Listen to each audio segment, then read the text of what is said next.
The Liberal Democrat leader Tim Farron has taken his party's campaign bus to Scotland. He is out and about in East Dunbartonshire, where so far he's been talking about the Tory manifesto pledge to cut immigration. He called the announcement political manoeuvring, which means very little. Well, let's go to our correspondent Seema Kotecha, who is in Mulgai right now. Seema, over to you.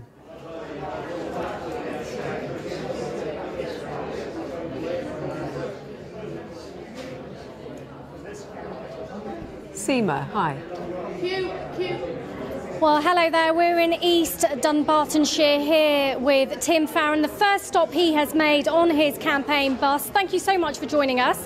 Why are you starting here? Tell me the importance of this seat for your party. Well, East Dunbartonshire is a seat we missed out on by just 2,000 votes here. Joe Swinson, the Liberal Democrat, just behind the SNP here. And this is one of many seats in Scotland where the Liberal Democrats are the only challengers to the SNP, and the only chance you've got if you want to prevent a divisive additional independence referendum that the SNP clearly want. But also across the country, across the whole of the United Kingdom, the Liberal Democrats are now growing into that space that an official opposition really ought to be, providing an alternative to the Conservatives. Let's be honest, we're heading for a Tory landslide on the 8th of June. Britain deserves a strong opposition. You talk about a Tory landslide and you talk about Margaret Thatcher getting a landslide in the 80s, but you had a picture of Margaret Thatcher in your bedroom, so double standards here, you're praising her and then criticising her. I had a photograph of Michael Foot, David Steele, David Owen as well. Why Margaret Thatcher? Well, because she was one of the four party leaders at the time, and I had the other three also. I also had Morrissey, Che Guevara, Prefab Sprout and Gary Lineker, if you want full completeness, at that particular time in my life. But for what it's worth, you know, let's just imagine what Britain will be like, what Scotland will be like on the day after June the 8th if Theresa May gets the kind of landslide that Margaret Thatcher had back in the 1980s. What will that mean for you, your hospital, your school, your family, your children? What will it be like to be taken for granted? Now, I don't need to imagine what it will be like, because I remember what it was like growing up into a community in the north of England where the Conservatives did take us for granted. Half my mates' parents were out of work at any given time, mine as well. That is not what I want for my country, for my children. I'm determined to lead a country where our children see one another as all being decent to one another, and I fear a Tory landslide will be the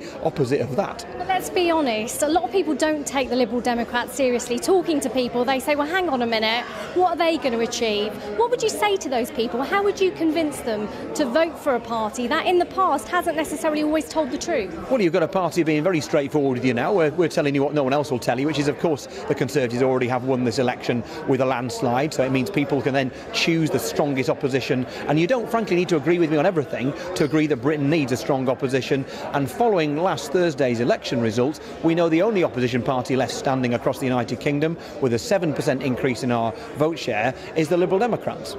You didn't do as well in the Somerset region as you might have hoped to in the local elections.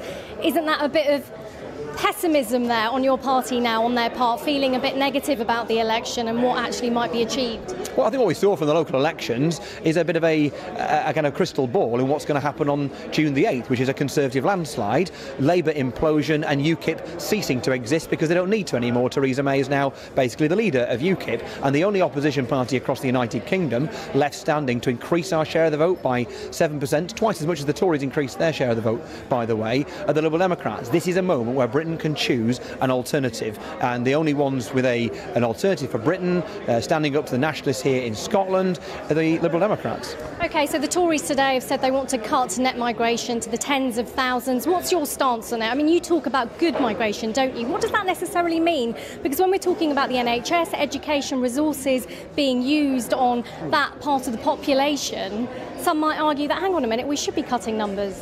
Well, Theresa May should learn lessons from her time as Home Secretary, where she consistently set false targets, like the one she's talking about today, and then went and broke them. And let's remember, immigration is a blessing to this country and not a curse. It's wrong to talk about migrant communities in such a dismissive and divisive way as the Conservatives, now they have effectively become UKIP, tend to do. But it's also really foolish. What you want is an immigration policy that is good for business, that is good for higher education, that's good for our health service. Don't set silly artificial targets that will damage British business. What we want is an immigration policy that is good for Britain, not good for ideological politicians. OK, well, thank you. Tim Farron there, the leader of the Liberal Democrats. He will be moving to St Andrews a bit later this afternoon. So the party's starting in Scotland and then will be making their way down in the country later on.